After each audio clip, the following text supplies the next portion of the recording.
And I'll start with the one that's on top, which is about applying for jobs online, right? And that's what many of us do. Rather naturally, we decide, okay, we're in search, so I know what I'll do to fix this problem. I will just apply online. So here's a question that was chatted into me by one of our ExecuNet VIPs just a couple of days ago. And it begins fondly, Dear Tony, I love when it begins that way. 5 months ago, I lost my job as the VP of sales for a large retailer in the Northeast. I've been actively applying to employment opportunities on numerous websites. My problem is that I'm not getting any type of feedback. I have pursued 120 openings and received only 2 responses.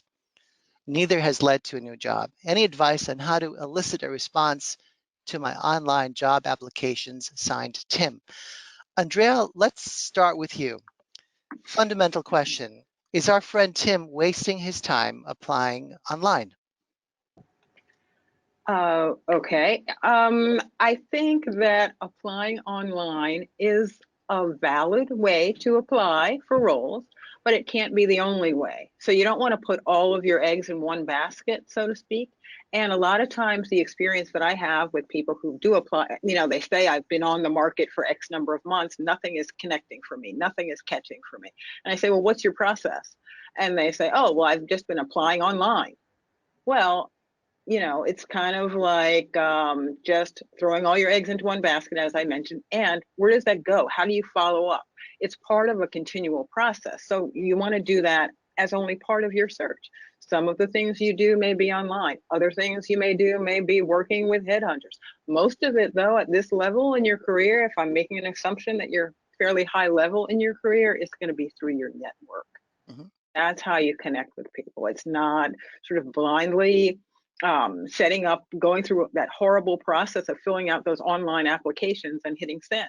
Now, if it were 15 years ago, maybe you'd have an opportunity that way. That was the only way that you're doing something. But you really shouldn't have a singular purpose around applying online. The thing that you should have a singular purpose on is building your brand. And my colleagues here on the panel will also chime in with me around what's the brand that's you. And being able to do that effectively and efficiently can't really be done with an online application because there's not a lot of flexibility around that. And I'm always surprised when I talk to marketing folks who understand branding, but don't apply it to themselves. So I think, the evidence, the anecdotal evidence that you've shared here, Tony, around sending out, 120 applications with 20. 2 responses is evidence enough, right? That there needs to be a different way to sort of bifurcate, if you will, your process around how you're applying for jobs, creating connections. Most people on LinkedIn will talk to you for 2 minutes about anything. All right. So that's what I always encourage people to do where they can create the human connection and reach out that way rather than, sending things kind of blindly across the internet waves. Mhm. Well, you said many important things, and I want to just pick at a few of them and begin with the help of you, Andrea, and Marcia and Sandra, to put them together into the construct of what an effective senior level executive job search strategy includes. So I heard networking, I heard personal brand. Let's begin to add to that equation. Sandra, let's turn to you.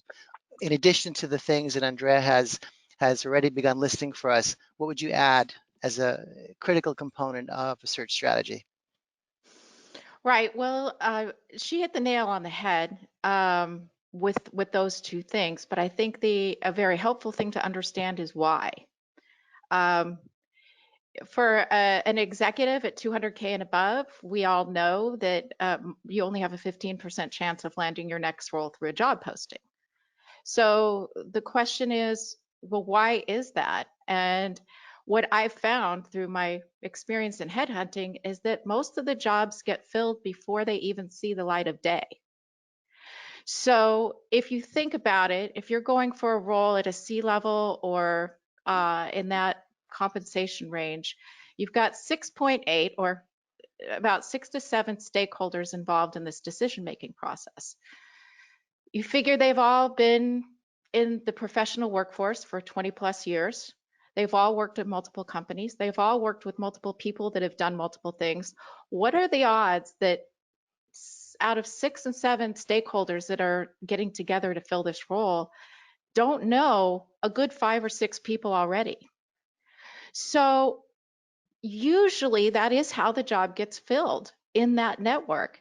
If it gets as far as a job posting, and here's a little bit of controversy that comes up when I say this, but if it gets as far as a job posting, in my experience, something's wrong. And what that wrong thing is, usually when it's an executive level role, is they don't truly know what they need experience wise. Because if you think of the content that's in a job posting, you have the day-to-day work duties, you have the experience that's necessary, which are usually the two main things that somebody at this level doesn't really know. You're not usually reporting into somebody who does the exact same thing that you do. You know, maybe it's a CFO and you know, it's a CEO that it's reporting into, but they do know what needs to happen. And so to Andrea's point, that's what your brand is.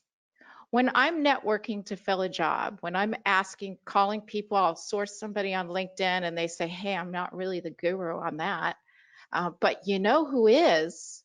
That moment, that instance when you come to mind for that thing that you do, that is the definition of what everyone's talking about with brand.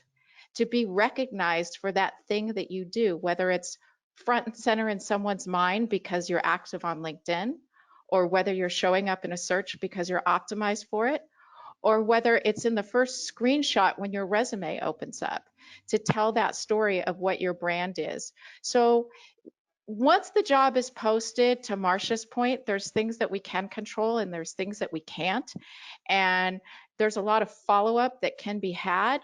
But for the most part, once it gets to job posting, the reason that it's so far down the totem pole is there's so much things we don't control. So focus on what you can, which is your brand. Love it. Marcia, anything you'd like to contribute to what Andrea and Sandra have already shared? Well, I will say this in terms of online posting. I've been doing this for a long time. I've worked only with one executive who got a position from online posting. I would say to make the job search a lot more fun, just make yourself a big sign that says CEO needs work and go sit in front of Walmart. I would say you're going to have as much luck doing that as you would with an online posting, responding.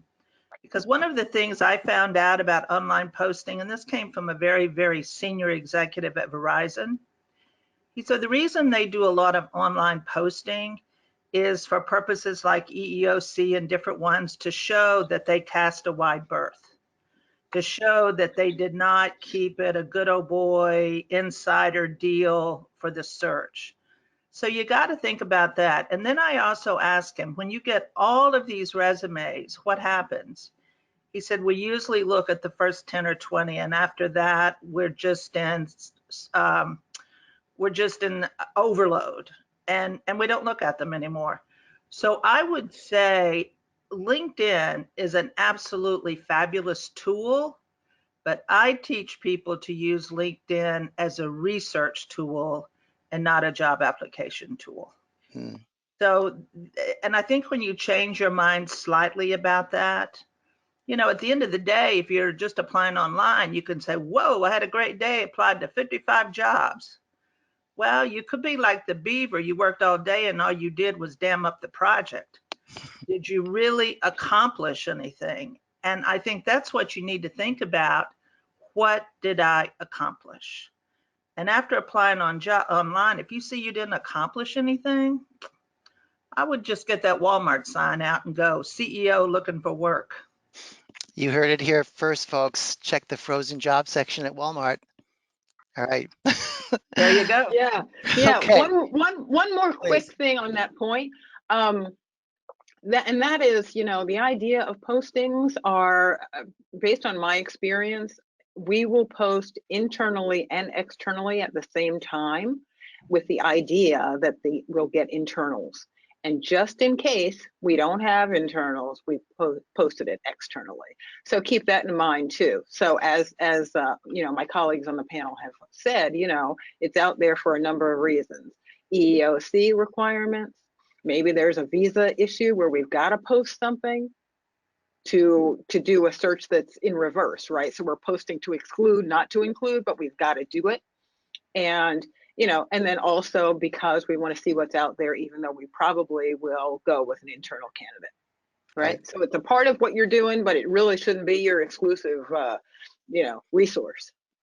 Absolutely. And thank you all for that perspective.